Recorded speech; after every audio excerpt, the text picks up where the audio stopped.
18th, 2021. If you haven't yet, please subscribe in all our channels, YouTube, twitch.tv, Twitter, and Facebook. And if you're listening on Apple Podcasts, please leave a rating and review. It will help us out tremendously.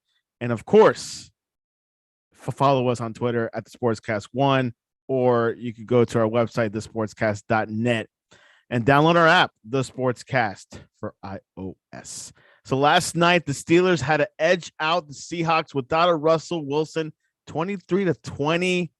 Join us all the way from Pittsburgh, Pennsylvania, Joe Toscano. Welcome back to the Sportscast. Great to be back. Another great week of NFL action. 1 o'clock games, not so great, but boy, there were some really exciting contests later on. So let's go back into last night's game, Sunday Night Football, of course. Steelers, going up against a Seahawks just with Geno Smith, no Russell Wilson because he had a injury. What were your thoughts over last night's game? Why was it so close, Joe? It's so close because the Steelers aren't that good and Geno Smith isn't that bad. I think everybody assumed that when Geno Smith was named the starting quarterback and Russell Wilson was out, that it was an automatic win for the Steelers. It would be easy. I know I certainly thought that. Whoops. Geno Smith played very well, except until at the end when he gave up that fumble. There were times where the Seahawks just ran at will on the Steelers, and the Steelers are supposed to have a good defense. So that was embarrassing. But hey, they, credit the Steelers. They pulled it out when they didn't have their best game. Something that, the Steelers have been struggling a little bit this past season. They had a win last week, and then they won again this week, 2 in a row. How did Big Ben look last night? He looked okay. There's still problems. He had that one fumble.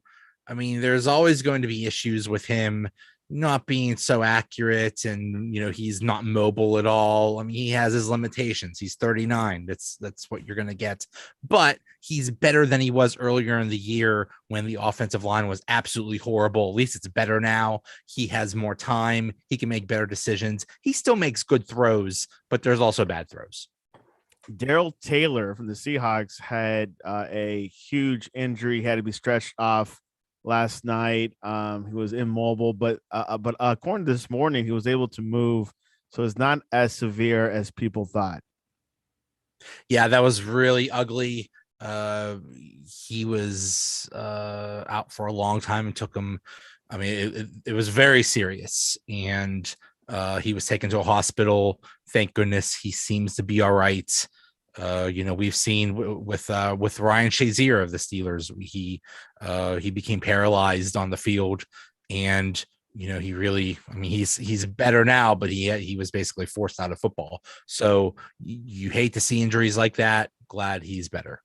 Yeah, I remember that. That was a few years back, and then he returned. Well, no, he did not return, right? After all, he never returned. He never played again, but for a long time he couldn't even walk.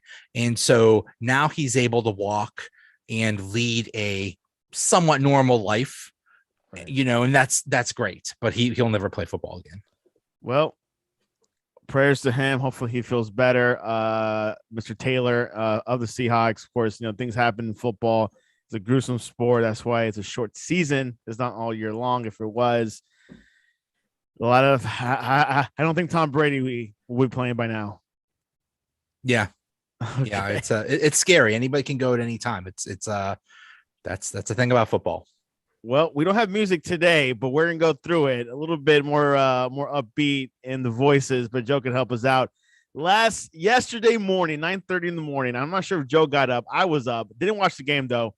Jaguars had their first win of the season, beating Miami 23-20.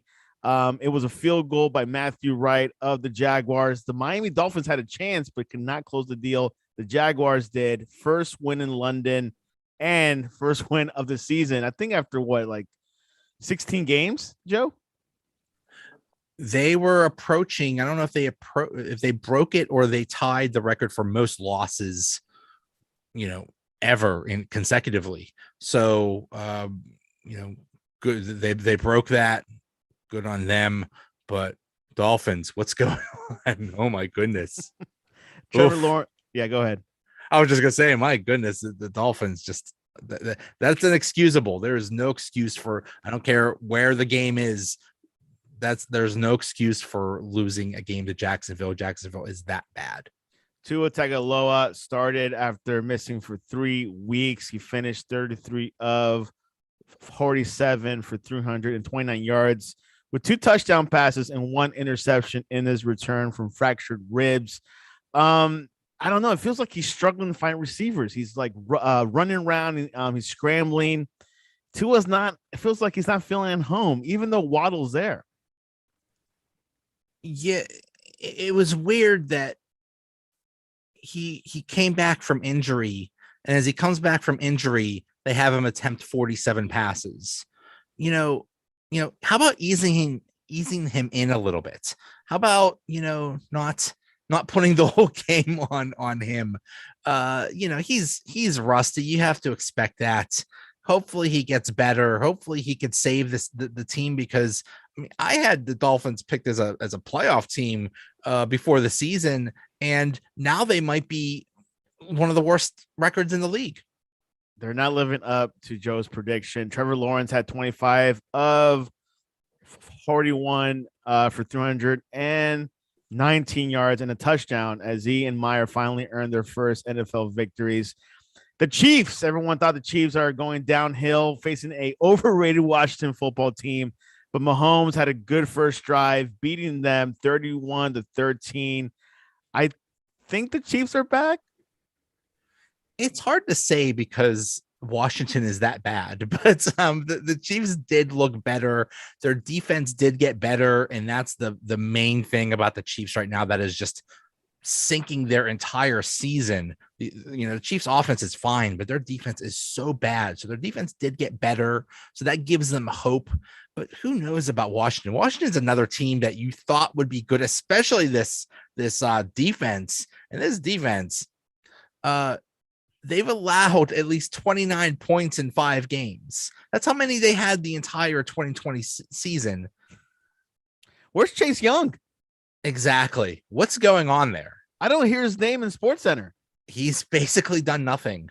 Or on the Sportscast. This Washington defense is so overrated. Crazy. Heinicke is either. Has it been proven a bit to get that starting role, or once Fitzpatrick comes back, it's his? Heinicke is not the answer. It was cute when he played 1 or 2 games well. Well, now that he's getting an extended look, he's being exposed. They cannot wait for Fitzpatrick. The sooner Fitzpatrick comes back, the better, because that's the only hope Washington has, because Heinicke ain't it. It's really interesting when you have to rely on Fitzpatrick coming back. Yeah. Joe mentioned the Miami Dolphins might be the worst team. I think it's the New York Giants. They lost yesterday against the LA Rams 38-11. Stafford, wow, new man, 22 of 28 for 251 yards in 3+ quarters. Joe, the Rams are good. Do you think the Giants are the worst team? They're the worst because they have basically everybody hurt. It's hard to evaluate them. It's hard to evaluate Daniel Jones. Daniel Jones just keeps turning over the ball. You can't do that. He's had 45 turnovers in 33 NFL games. You just can't do that, buddy. Hold on to the ball. Be a little bit better there, but still, they have so many injuries. It's so hard to evaluate the Giants. But the Rams, you're talking one of the best teams in the league. Kadarius Toney had a great performance last weekend. He was injured this weekend. He was out with an ankle. This kid has promise, doesn't he? He does, but you feel for the Giants. My goodness, I've never seen a team with so many injuries. It's almost a wonder they can field the team. It's crazy. It's crazy. We hope according to Victor, they will turn things around and win the NFC East. I don't see it. The Colts, Carson Wentz, playing injured. He has to, through 2 long touchdown passes. Jonathan Taylor, great running back, ran for 2 more scores and beat the Texans 31-3. The The Colts are saying they're the best team in the AFC South, and Texas might be the worst. Yeah, the Colts are looking better. Carson Wentz is looking better. It looks like he's feeling a little bit better from all those injuries. So that's great. They briefly got T.Y. Hilton back. Unfortunately, he got hurt again. So we'll see how bad he is. But Jonathan Taylor is one of the best running backs in the league. Give him the ball. My goodness. He got 14 carries. He should be getting it 20, 25, 30 times. He's in your fantasy, isn't he? Yes. That's why. Okay. Well, good job for the Colts. Good win. Bengals, 34 lines, 11. Burrow tied a career high with 3 touchdown passes, and he helped the Bengals match last year's victory total with 34-11 root against the Detroit Lions on Sunday. Dan Campbell saying, hey, Jared Goff, we need more of you. It's a bad situation in Detroit. There's another team you might say is one of the worst in the league, up with the Giants in Jacksonville. Yeah, it's a mess there. You have a new coach. They're doing their best, but I don't know. Cincinnati, I know it was a weak opponent, but Cincinnati's looking really good so far this year. They might have arrived. Burrow finished 19 of 29 for 271 yards, including a 24-yard touchdown past the rookie running back Chris Evans. Is he in your fantasy on the game's opening drive? Bengals rookie receiver Jamar Chase had 4 receptions for 97 yards and sprinted up the field to make a block near the end zone that helped Mixon score. This Bengals team is looking good. Are they a threat to the AFC North? Are they the future, or is still the Browns or the Ravens? The Bengals are the future. The Ravens are the present. And I'm not sure what's going on with the Browns. Their time might be gone already. We'll get there soon. Anthony Price from Facebook says Saquon Barkley is Carson Wentz in running backs. Yeah, I mean, if the Colts have a good quarterback with Wentz who can improve, an awesome running back, and a good wide receiver, you're going to have a very good offense. We'll see about the Colts. And then the Giants, just get healthy, guys. Last week, we thought the Chargers might be one of the best teams in the AFC. Ravens shut them down 34-6. Lamar Jackson threw for 167 yards and a touchdowns. The Ravens beat the Chargers 34-6. Wow, this is a blowout. Chargers were good. They were looking good these past couple of weeks, but Ravens put them in their place. Statement win. Great win by the Ravens. Ravens got, you can't say they got lucky, but they had very close wins the past few games this season, but they just stomped the Chargers. Very impressive. Lamar Jackson is just on an amazing run. I mean, 35 wins in his 43rd career starts. That's a record. The Ravens, just, you can't say enough good things about him. They vaulted to one of the top teams in the AFC. Rashad Bateman yesterday. Yeah.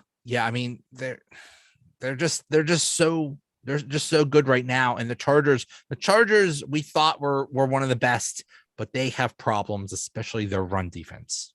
Yeah, Chargers definitely need to work it up a bit. A little bit of a slight bump on the road, but I think they'll get it back together.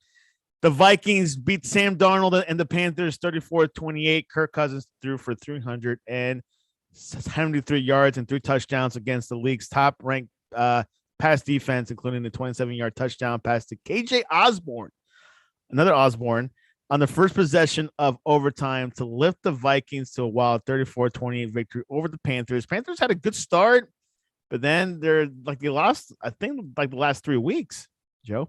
It's all about Christian McCaffrey. They're 3-0 with him. They're 0-3 without him. That's the entire team right there. That's the whole thing right there. They desperately miss him. That offensive line is not good enough. Darnold is just not the same without McCaffrey, and they need him bad.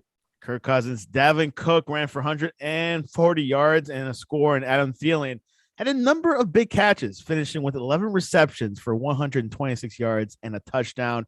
Darnold finished 17 of 41 for 207 yards with one touchdown.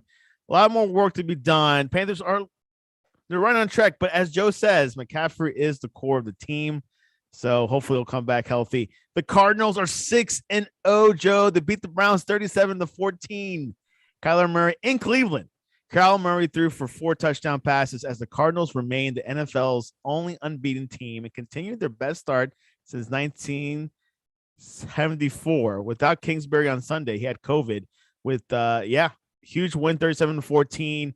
The Browns look promising, but the Cardinals showed they're the best team in the NFL, and they did it in Cleveland. This was a domination by the Cardinals to go into Cleveland and to beat a supposedly very good team. The Browns are hurt. They missed Chubb. Hunt got hurt. Baker Mayfield was toughing it out. I'm sure he was hurt before this, and he got hurt during the game. So, the Browns are dealing with a lot of injuries, but for Arizona to go into Cleveland and to dominate like that is extremely impressive. I believe Baker Mayfield had a torn shoulder after the game. Yeah, he's in bad shape. And he was hurt before that. So, kudos to him for toughing it out, but still that has to limit him. Ryan Krista from Facebook asks, Joe, have you ever eaten at Gordo's Tacos? I'm not, but that sounds awesome. I love tacos. And yeah, it sounds pretty like stuffy tacos. Yesterday, I think the primetime game of the day was the Cowboys at the Patriots. It was a back and forth, went to overtime. The Cowboys ended up winning 35-29. Dak Prescott had a huge touchdown pass to CeeDee Lamb, which those two have been connecting a lot lately. The Patriots had it close, Joe. Patriots did a good job, but wow, they're 0-4 at Gillette Stadium, which they haven't done for a long time. It's 1998. They were 109-3 with a halftime lead under Belichick, and now at home, and now they're 109-4. I don't know if this just speaks to the Patriots having a tough schedule or Dallas being that good. Dallas is in the conversation for one of the best in the league. Just they're firing on all cylinders right now. Diggs is a freak. He's running away with the defensive player of the year. Even though he scored a touchdown and then he gave up a touchdown right after that. But it's exciting. The Cowboys have one of the best offenses in the league, and they have a pretty good defense, and they are looking awesome right now. Yeah, Cowboys are looking fantastic. 4-1. No, not 4-1, 5-1. I haven't seen that winning losing record in a while. Mac Jones from the Patriots finished 15-21 for 229 yards, 2 touchdowns, and that critical interception. And Damian Harris rushed for 18 times for 101 yards and a score. Okay, are the Patriots struggling because Mac Jones has learned the system, or it's just, hey, they're playing against good teams like Dallas? A little bit of both. Mac Jones is still learning. He does all right, but he's not there yet. And, they lost to Tampa and Dallas, who are two of the best teams in the league. So you got a tough schedule. You got a quarterback still learning. He's doing all right, but he's still learning. So, it's a growing pains plus tough circumstances. They should get better. Do you think Mac Jones is a keeper? Can we see him for the next 10 to 15 seasons with the Patriots as starting quarterback? Yeah, I think so too. He was a perfect situation. It's a perfect marriage of a player and a team. He was perfect for that team. So, he's not going to be Brady. No one ever will be, but he'll still be good in that system.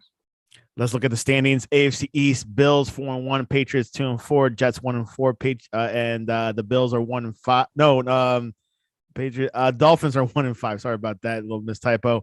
Like I said last week or 2 weeks ago, Bills are going to win this division. The number 2 spot believe it or not, will be the Patriots probably. Right now, it looks like the Patriots are going to run away with the second spot in the division. Dolphins are a big disappointment, and the Jets are the Jets. So we'll see if the Patriots can win some games and get back into playoff contention. The North Ravens, after the win against the Chargers, are first. Then the Cincinnati Bengals deservedly be number 2. Browns and Steelers vying for that third spot. Very tough division. Now that the Steelers have pulled to 500, basically you have 4 tough teams. We'll see if the Steelers are good enough, but it's a very tough division. Very tough as usual. But now with the Bengals, the post Andy Dalton era, it's going to definitely be much more tighter. But the Ravens have a huge wiggle room space. The next 3 games for the Steelers are the Browns, Bears, and Lions. I think they can win 2 out of the 3 there. I think they can win 3 out of 3, and only because the Browns are so beat up. I don't know how long Chubb is out, but we just learned that Kareem Hunt is going to be out for a while. And Jeremiah Owusu-Koramoah, whatever his name is. I'm sorry, I got his name wrong, but they're dealing with a lot of injuries. We don't know what's going on with Baker Mayfield. It's like when they play the Seahawks this week. You don't think of these things before the season. You think, oh, Seahawks is going to be tough, Russell Wilson, and then Russell Wilson doesn't play. So, it's just luck of the schedule. Did you see Le'Veon Bell play for the Ravens yesterday? He did. How do you look? That's still a sore subject. Okay, yeah. I mean, everyone was talking about it. Like I was listening to the game on radios. Oh, Le'Veon Bell's there. Le'Veon Bell's like, you should pick him for fantasy. Yeah. Well, no. Hold on. Let's no, you shouldn't. Yeah, exactly. The South, AFC South, Titans are first to play tonight against the Bills. Then the Colts, Texans, and Jaguars. This Colts is 2-4, Joe, but I could see them getting a winning record by the end of the season. I tell you what, it's going to be a very tight race all year between the Titans and Colts. The Colts are getting better. They're getting healthier, and the Titans are not as good as we thought they'd be. So I think that's just going to be a really good race throughout the rest of the season. Really, really disappointed with the Titans. Has so much potential. Julio Jones is just not working out with Tannehill, but Joe will probably say Tannehill's just not a throwing quarterback. Tannehill's fine. It's just Julio Jones. Boy, the hype around when he was traded to the Titans, my goodness, they thought that was like the greatest move. He's the greatest receiver. Julio Jones is what he is. He gets hurt all the time. He's old. Adjusting to a new team is tough. This has a potential to be a disaster, but still they have the pieces there. They still have a good team, but I don't know about the Titans. Yeah, they need to do some tighten up the screws a bit. AFC West, the Chargers are up first place, 4-2. The Raiders, who had a hard week, are 4-2. Broncos are 3-3, tied with the Chiefs. This is unbelievable. This is interesting division, Joe. As we didn't talk about this game, but like the Raiders, who beat the Broncos, have talent. Now they have interim coach. But this Raiders team can do something this season so far. Such an interesting division. Yeah, I mean, we think the Chargers are the top, but I mean, all 4 teams can make a case to be good in this division. Yeah, the Raiders, we'll see what happens with all the turmoil that they've had. Who knows how they'll respond to this? I mean, you hate to say this, but losing Gruden might be the best thing for the Raiders. They might use this as a rallying point. And, the Chiefs are in last place, and they're going to win some games. So I think this is going to be a very competitive division. AFC West is in play. Definitely way different. A lot more weeks. Now with 17 weeks in the NFL, there's still a lot of games to be played. The NFC East, Cowboys are declaring it already. Then Washington football team at second. Third is the Eagles and the Giants. Cowboys, they're running away with it. They are looking so good right now. Yeah, I mean, if you they're definitely top 5 in the league. They're just maybe maybe even better than that. It's just amazing. It saddens me because Cowboys are so annoying and their fans are so annoying, but still, that's a great team right now. But don't you think they're gonna screw it up sometime? Yes. And towards the end, it feels like it. It's gonna be great. Like, yeah, they might make the playoffs, but probably lose a team against like. I don't know. That's a legit problem. Is when you have a team that has been not great for so long, and then all of a sudden they become really good. How do you handle that? How do you handle the success? I think that's a legitimate issue, how they're going to handle this. Let's say they win, they have like an awesome record during the regular season, and they get all this hype. And there's already all kinds of hype around the Cowboys. How are they going to handle that? That's going to be interesting to see. That's the thing, the pressure. This team is very young. Zeke, Tony Pollard, and the new receivers of defense are coming together. Everyone thought they were going to be bad. You know, they pretty much switched spots with Washington. So now Cowboys, which I picked them up for my fantasy team. So I'm feeling pretty good. NFC North, Aaron Rodgers says, I own you to the Bears fans. They're 5-1. Vikings, Bears are third, then Lions 0-6. But the Packers are being the Packers. It's been changed on the Chicago Bears Wikipedia page that the owner is listed as Aaron Rodgers. Aaron Rodgers. I gotta check that out. Yeah. I mean, it's an amazing. He's 22-5 against the Bears. Clearly, the Packers are the best team in the division. We'll see what happens with the Vikings. I mean, they're 3-3. We'll see. You know, they're up and down. They've had they've been a little bit unlucky. So maybe they're better than their record. I think the Bears are just a mess. I'm surprised they're 3-3. Justin Fields is just not ready yet. Last dance for the Packers, it feels like, but we'll see how things go. The South, of course, the Buccaneers are first, then the Saints at 3-2. Panthers are 3-3. Falcons are 2-3. I don't see much movement there. I think it's gonna be Buccaneers and then probably Saints number 2. Who knows what we're going to see from the Saints? They're so up and down. And Carolina, just I have a feeling they're going to go down a bit. And then Atlanta is just not good. And, you know, with James Winston, he should be a flex or a QBT in your fantasy teams, but still, it's so unpredictable there. He could throw 5 touchdowns or he could throw 5 interceptions in the game. That's the thing. That's the thing. He could,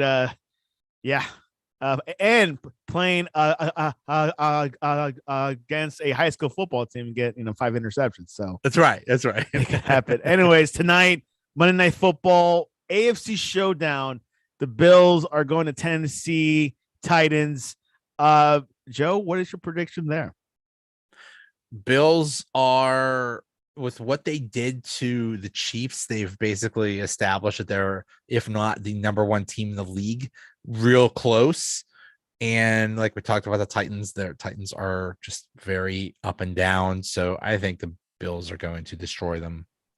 35-28. I think I'll say 45-28 Bills. Yeah, a little bit more cushion there. Bills can do a lot better. Look, expecting a lot from Josh Allen tonight. And yeah, this Bills team is one of the best teams in the AFC. I say the top 3. Oh yeah, I wouldn't put the Chiefs in top 3 now. You can't. No, right now I cannot. Ravens, Bills. The third one. Ravens in the AFC. Yeah, Ravens and Bills. And in the NFC, you still have the Rams, Cardinals, and Tampa. The Rams and Tampa's right. So NFC is a little bit more stacked a bit. Yeah, a bit. Well, anyways, Cash Tonight, Monday Night Football, 8:20 p.m. Joe, what is the best way to reach you online to talk to you about Gordo's Tacos or the best taco place in Pittsburgh? Pittsburgh does not have a great taco game. So we need better taco options. I am Joey Bag of Donuts VN7F on Twitter. Basically, I'm going to talk about how tired I am because the game went. The game was over at like 12:31 in the morning. Oh, it was? Oh, it was so late. Yeah. So, it's where all of Pittsburgh is very tired today. Oh my God. Yeah. Cause Sunday night football ends around 11 typically. Right. And there was, because of that injury and because I went to overtime, it just took forever. How long was the injury gathering or that stall last for? Gosh, it was, I think about 15 minutes at least. Oh, wow. That's too bad. Hopefully the guy is all right, which I heard he's okay. So, Yeah. anyways, you can reach us at thesportscast.net on our website or the Sportscast1 on Twitter and Instagram as well. We'll be watching the game tonight. Tomorrow, NBA begins. So we'll be live tweeting the opening night of the NBA. Looking forward to that. And of course, Major League Baseball, the championship series are on its way. We'll find out a World Series matchup, I think, by the end of the week, I believe. But we'll see how that goes. Anyways, Joe, always a pleasure having you on Mondays. Last week was your bye week. You're back at it. Always great.